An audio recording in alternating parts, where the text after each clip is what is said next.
ছাত্রদল যখন এই ওষুধি বৃক্ষরোপণ করে তখন জামাত শিবিররা তখন বিশ্ব বৃক্ষরোপণ করে। তারা যখন বট বাহিনী বিভিন্ন জায়গায় অনলাইনে দেখবেন সে বিশেষ সরাসরি তারা সংসদে যেমন মব করে পাশাপাশি এই বিষ বৃক্ষরোপণ করে। আমাদের মাননীয় প্রধানমন্ত্রী জনাব তারেক রহমান আগামীকাল উপস্থিত হবেন এই ঢাকা বিশ্ববিদ্যালয় ক্যাম্পাস পরিদর্শনে। তো আমাদের যারা ছাত্র নেতারা এদের আবেগের জায়গা হচ্ছে শাহবাগ। আমরা কিন্তু এই জায়গায় কখনো মবের জন্য আমরা পছন্দ না, আমাদের পছন্দ হচ্ছে ঢাকা শহরের প্রাণকেন্দ্র হচ্ছে শাহবাগ।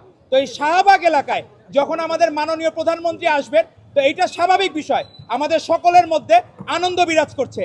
আজকে আপনি দেখবেন যে ঔষধি বৃক্ষের আজকে যে কর্মসূচি ছাত্রদল নেতৃবৃন্দ নিয়েছে, শপথ গ্রহণের পরে 85তম দিনে পদার্পণ করবেন আগামীকাল আমাদের মাননীয় প্রধানমন্ত্রী। সেজন্য তারা 85টি ওষুধি বৃক্ষ রোপণের সিদ্ধান্ত নিয়েছেন। আমাদের মাননীয় প্রধানমন্ত্রী যে রাস্তা দিয়ে আসবেন বাংলা মোটর মোড় থেকে শাহবাগ মোড় পর্যন্ত আমাদের এই টোটাল আমরা 85টি ঔষধি বৃক্ষ রোপণ করব। আর এই ঔষধি বৃক্ষের চর্চা প্রথম শুরু করেছিলেন আমাদের শহীদ রাষ্ট্রপতি জিয়াউর রহমান বীরুত্তম। এখনো সৌদি আরবে কেউ গেলে সেটা জিয়া সাজারা নামে পরিচিত হয়। সেই গাছটা নিম গাছের নাম হয়ে গেছে জিয়া সাজারা। নিম গাছের গুণ হচ্ছে প্রচুর পানি ধরে রাখতে পারে এবং প্রচুর বৃষ্টিপাতে সহযোগিতা করে। তো আজকে বাংলাদেশের যখন গণতন্ত্রের দুরবস্থা ছিল তখন বাংলাদেশকে হৃদয়ে ধারণ করেছিলেন আপসহীন দেশনেত্রী বেগম খালেদা জিয়া। তিনি ছিলেন জাতীয় ঐক্যের প্রতীক। তার পরবর্তীতে প্রধানমন্ত্রী হওয়ার পরে প্রথমে যেদিন প্রধানমন্ত্রীর কার্যালয়ে অফিস করেছেন মাননীয় প্রধানমন্ত্রী, তিনি সেদিন স্বর্ণচাপা গাছ লাগিয়েছেন। সেটি একটি গুরুত্বপূর্ণ ঔষধি বৃক্ষ। তো আমরা যে এই চর্চা, ভালোর চর্চা সবসময় শহীদ রাষ্ট্রপতি জিয়াউর রহমান বীরুত্তম থেকে আমাদের আপসহীন দেশনেত্রী বেগম খালেদা জিয়া, এখন তারেক রহমান সেই দ্বারা অব্যাহত রেখেছেন। কিন্তু তারপরেও আপনারা দেখবেন ছাত্রদল যখন এই ওষুধি বৃক্ষরোপণ করে তখন জামাত শিবিররা তখন বিশ্ব বৃক্ষরোপণ করে। তারা যখন বট বাহিনী বিভিন্ন জায়গায় অনলাইনে দেখবেন সে বিশেষ সরাসরি তারা সংসদে যেমন মব করে পাশাপাশি এই বিষ বৃক্ষরোপণ করে।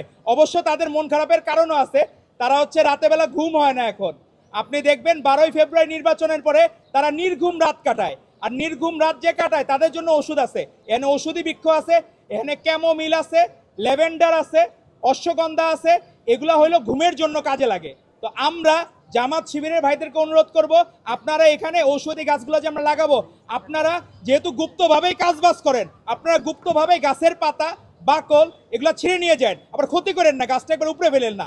আপনাদের গুপ্ত রাজনীতি করার তো অভ্যাস আছে, তো গুপ্তভাবেই আপনারা এখান থেকে এই অশ্বগন্ধা, ক্যামোমিল আর হচ্ছে আপনার হলো এই ল্যাভেন্ডার এগুলা থেকে আপনার পাতা নিয়ে যান, কোনো সমস্যা নাই, আমরা কিছু মনে করব না।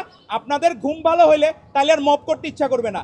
আপনারা যে মাঝে মাঝে মব করতে যান, আমরা দেখলাম বাংলাদেশ কখনো, এই বাংলাদেশে যে জন্ম হয়েছে অবশ্যই রাজনীতিযুক্ত পরিবেশে বাংলাদেশের জন্ম হয়েছে, না হলে কোনোদিন এই স্বাধীন বাংলাদেশের জন্ম হতো না।